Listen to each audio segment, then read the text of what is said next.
Hannah Estevez is here in an exclusive interview telling her story for the very first time. What she has to say about the man who took her son's life will shock you. Dr. Phil. Hi, Dr. Phil. I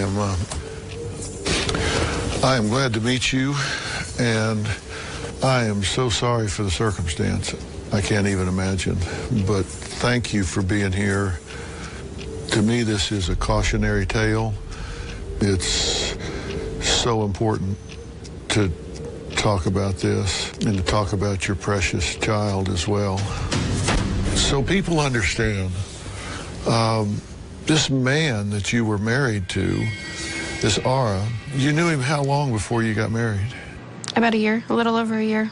You ever see anything that suggested to you that this man was capable of this kind of evil action?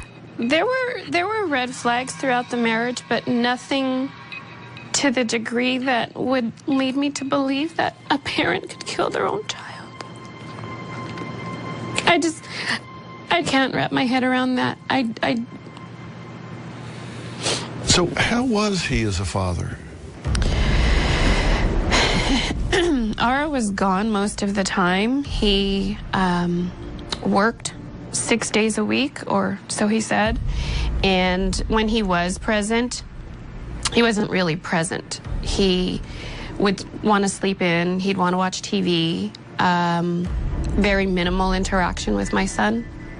Well, how did your son feel about him when he was with him? Did he feel safe with him? Did he love him? This past December, my son asked me if Mommy and Daddy were going to get back together.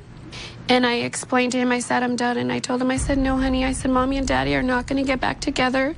You know that Mama loves you, right? And he said, yes. And I said, you know that Daddy loves you, right? And he was 4 at the time. And he said, no, but I love him. Boy, the wisdom of a pure heart, right? Yes. When and why did you decide to get a divorce? I decided to ask for a divorce primarily because he was not around. I also requested a divorce because financially he didn't contribute to the marriage.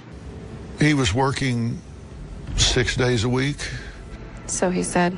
And what did you find out about that? During my pregnancy, he worked for ITT, Technical Institute, and after I had my son, he told me that ITT was transferring him to the San Bernardino campus. What happened was, after I had asked for a divorce, I moved in with my parents.